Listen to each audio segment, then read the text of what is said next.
आप देख रहे हैं co founder of Wikipedia Larry Singer has converted to Christianity. Right now इस वक्त हम माकूफुल फितरत हालत जंग में हैं। ये जंग तारीकी और रोशनी के दरमियान जंग है। ये जंग अच्छाई और बुराई के दरमियान है। ये जंग मसीह और मुखालफे मसीह के दरमियान है। ये जंग ना खत्म होने वाली जंग है। ये इंतजार नहीं करी कि आप कब थकते हो या कब आप पीछे हट जाते हो इस जंग से। हम ये जंग अपनी ताकत से नहीं लड़ रहे, हम ये जंग खुदा की ताकत से लड़ रहे हैं। पौलुस रसूल चिल्ला चिल्ला कर कहते हैं कि खुदा का पूरा खोद पहन लो। ये हुक्म है, ये कोई गुजारिश नहीं की जा रही है। ये हमारी ही बेहतरी के लिए और हमारी ही हिफाजत के लिए हमें हुक्म दिया जा रहा है कि हमें खुदा का पूरा खोद पहन लेना है। जब हम खुदा की ताकत में रूहानी जंग लड़ते हैं तो कैदी रिहा होते हैं, अंधे देखते हैं, बहरे सुनने लगते हैं। और फिर ये होता है जो 5 फरवरी 2025 को हुआ। विकिपीडिया के को-फाउंडर लैरी सिंगर खुलेआम डिक्लेयर करते हैं कि वो जो सारी जिंदगी स्केप्टिकल रहा, जिसे समझ नहीं आती थी कि यीशु मसीह ने सलीब पर जान क्यों दी, उसने कहा कि यीशु मसीह मेरा निजात दहिंदा है और मैं एक मसीही हूं। लैरी सिंगर कोई आम इंसान नहीं अजीजों, he is a PhD in philosophy और ये इंटरनेट प्रोजेक्ट डेवलपर भी हैं। लैरी ने एली बेथ को इंटरव्यू देते हुए बताया कि वो कैसे एक इररिलीजियस पर्सन से जो किसी मजहब में ईमान नहीं रखता था मसीही बन गया। ऐसा क्या हादसा लैरी की जिंदगी में हुआ जिसके बाद लैरी ने बाइबल पढ़ने का फैसला किया। लैरी की कहानी बहुत इंटरेस्टिंग है। ये मैं क्यों कह रहा हूं ये अभी थोड़ी देर में आपको पता चल जाएगा, क्योंकि आज की वीडियो से आपको अंदाजा हो जाएगा कि हम कैसे रूहानी जंग में हैं। और जो मसीही खुदा का पूरा खोद पहन लेते हैं वो शैतान की बादशाहत में घुसकर कैसे कैदियों को रिहा करवा रहे हैं। मुझे यकीन है आपको ये वीडियो देखकर बहुत बरकत मिलने वाली है। तो चलिए शुरू करते हैं। लैरी का कहना है कि लैरी एक मसीही खानदान में पैदा हुआ था, लेकिन इनके कुछ सवाल थे और कोई पादरी इन सवालों के जवाब नहीं दे पाया, जिसकी वजह से लैरी ईमान से भटक गया था। लैरी एक स्केप्टिकल पर्सन है। ये लोग आसानी से किसी भी बात पर यकीन नहीं करते, ये हर चीज को शक की निगाह से देखते हैं। और लैरी के साथ भी यही हुआ था कि वो मसीहत को लेकर हमेशा शक करता रहता था। लेकिन 2019 में जब पीडीएफ फाइल एस्पेटीन की खबर आई कि वो जेल में मुर्दा पाया गया है, तब लैरी ने इस पर सोचना शुरू किया कि ऐसा कैसे हो सकता है कि हॉलीवुड में ऐसे लोग एग्जिस्ट करते हो जो पीडीएफ फाइल लोगों को बच्चे सप्लाई करते हो। इस पर लैरी के एक दोस्त ने इसे बताया कि ये लोग जो इखलाकियात से इतनी गिरी हुई हरकतें करते हैं, इनमें तकरीबन सभी अकल्ट प्रैक्टिसेस में इन्वॉल्व होते हैं। यही वजह है कि हॉलीवुड सेलिब्रिटीज अकल्ट सिंबलिज्म जैसे वन आई सिंबलिज्म जरूर बनाते हैं। You know, like the old one eye, which people were obsessing about 5 years ago, remember? And people still notice that. But they used to do that all the time. I think they avoid it now. But generally speaking, a lot of movie posters would show up with this one. That's an occult symbol. But it was interesting. It got me thinking. There's a lot of guilty people walking around free right now.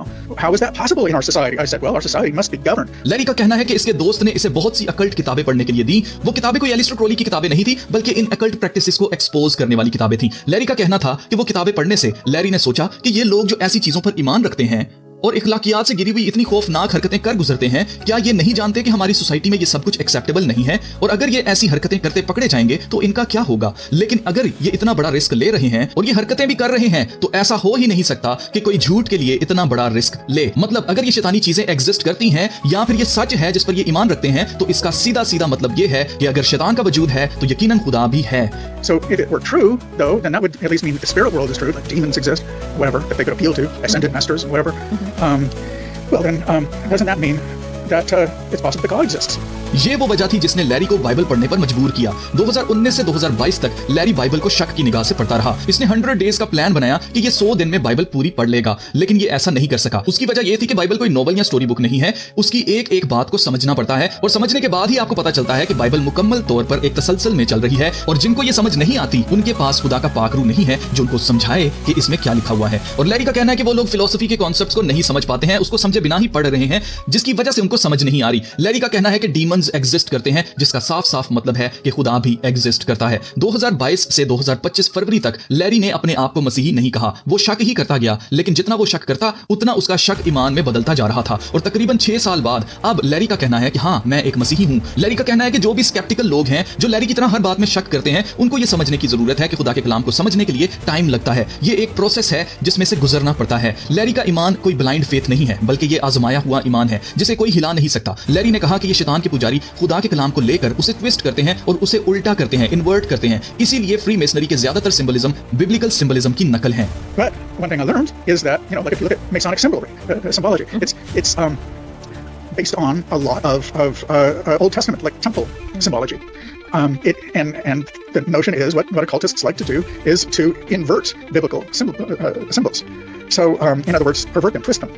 And so that led me to think maybe I should read the Bible if I want to understand them. At least it'd be safe to read that and actually try to understand it. अजीजों, मुझे याद है जब मैंने शैतान की बादशाहत को expose करना शुरू ही किया था तो लोग मुझे कहते थे कि ये तो हर वक्त शैतान का प्रचार करता रहता है और इसकी वीडियो में ज्यादातर 80% जो इन्फॉर्मेशन होती है वो शैतान के बारे में होती है और सिर्फ 20% ये कलाम शेयर करता है। ये खुद इल्यूमिनाटी है, इससे ज्यादा उन्हें प्रमोट करने वाला कोई नहीं है। और न जाने क्या क्या मेरे खिलाफ बातें की जाती थी, लेकिन खुदा का हाथ मेरे सर पर है जिसकी वजह से हम आज भी शैतान की बादशाहत को एक्सपोज कर रहे हैं। उस वक्त लोगों को समझ नहीं आती थी। जैसे लैरी ने कहा कि 5 साल पहले हर कोई एक आंख बनाकर तस्वीरें खिंचवा रहा था सब ऑब्सेस्ड हो गए थे वन आई सिंबलिज्म से, लेकिन आज लोग इसे अवॉइड करते हैं, यानी कि तस्वीरें खिंचवाते हुए अपनी एक आंख कवर नहीं करते हैं। लेकिन आज भी कोई नई मूवी अगर आती है तो उसके पोस्टर पर या मूवी में ये अकल्ट सिंबलिज्म इस्तेमाल किए जाते हैं, जिसका मतलब ये है कि ये कोई फैशन नहीं है, बल्कि ये एक मजहब है, ये एक मजहबी रस्म है जिसको अदा किया जाता है। But generally speaking, a lot of movie posters would show up with this one. That's an occult symbol.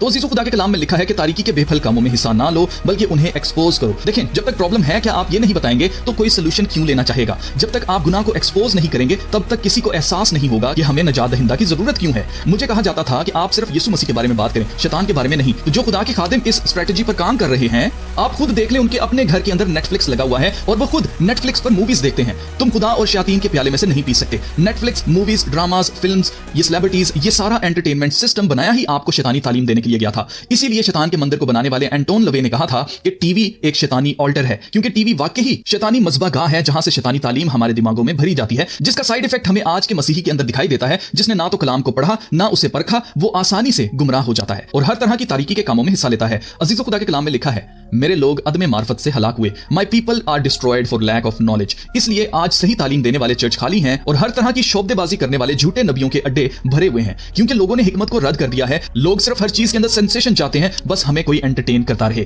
तो अजीजों, यकीन मानिए, आप जो ये वीडियोस शेयर करते हैं, इन वीडियोस से फर्क पड़ता है। ये सच है कि सब कबूल नहीं करते, लेकिन जिनके कान हैं वो सुनते हैं, जिनकी आंखें हैं वो देखते हैं और निजात पाते हैं। ये खिदमत आज के दौर की सख्त जरूरत है। खुदा के कलाम में लिखा है, खलकत खुदा के बेटों के जाहिर होने की राह बेताबी से देख रही है। मतलब लोग खुदा के बेटों की राह देख रहे हैं कि वो कब आएंगे और हमें कैद से आजाद करवाएंगे। लेकिन क्या खुदा के बेटे कैदियों को रिहा करवाने के लिए कुछ कर रहे हैं? गुमराही के दौर में कौन है जो कहेगा, खुदामंद मैं हाजिर हूं, मुझे भेज? कौन है जो सर पर कफन बांधे सांपों और बिच्छुओं को कुचले और कैदियों को रिहा करवाए? जो तैयार हैं वो जान लें कि रूहानी जंग हम अपनी ताकत से नहीं बल्कि खुदा की ताकत से लड़ते हैं और हमें सिर्फ खुदा के हुक्म पर अमल करना है। जैसे खुदा का बंदा पौलुस रसूल कहता है कि खुदा का खोद, पूरा का पूरा खोद पहन लो, ताकि जब बुरे दिन आए तो आप ईमान पर कायम रह सको।